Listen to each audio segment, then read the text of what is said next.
I took money like out of my dad's wallet to buy a vape, and I'm not a thief. We would go to different gas stations and search through the ashtrays that they had, anything that we could smoke. I would lie to my dad and say that I needed money for lunch when really I was just saving it to buy a vape. I have physically fought somebody for a vape. Vaping is a huge problem in the high school age student. I ask them, where are you getting these things? And they're pretty much reaching out to strangers on social media. They call them their plugs. They hit them up or contact them on social media, ask them for whatever they want. And these adults are bringing our students these devices to smoke day in and day out. I went on Snapchat, saw if there were any plugs that were selling vapes. There was this one guy who, his whole entire story was just posts of all these different boxes of different kinds of vapes and how they were super cheap and how he lived really close to where I lived. I would wait until my dad was asleep. I'd get a ride from a random person. I would pay them to drive me. And we'd go pick them up. I'd spend like $100 on 10 vapes. And then I'd make a profit of $200. I got a message from one of my friends asking if they could buy some weed and a couple vapes off me at school. So I went to school with about 4 grams of bud on me and over 5 vapes. And I was sitting in class and got called down to the principal's office.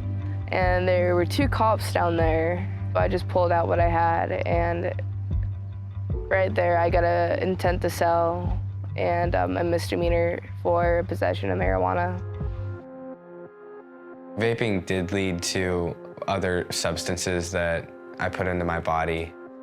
Vaping led to smoking cigarettes when I couldn't get a vape. Marijuana, and then that led me down to a whole bunch of other stuff. Smoking weed, then alcohol, and then the harder substances. Once I got the high, I felt like I really just had to keep it going. In early 2009 and 2006, we only saw nicotine in these devices, but now as these have adapted, other drugs have adapted with it. Kids who I catch smoking marijuana typically started vaping, e-cigarettes, and then they continued on to marijuana because it's just as easy to smoke THC out of a vape as it is nicotine.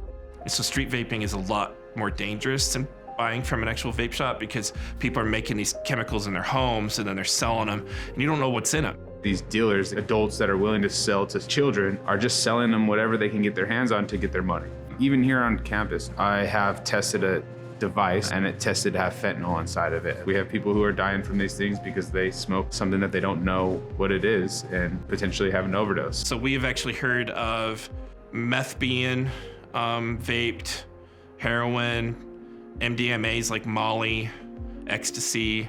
We've heard rumors of people putting vitamin E acetate in them. I've even heard of super glue being added to them. If your kids are in a school situation, they're going to be exposed to and offered a vape at some point. We need to talk with our kids before they're faced with it. We need to talk with them when they're young, so they're more likely to listen to us. They're going to know about the dangers, and they're going to know how to handle it when they're faced with the situation.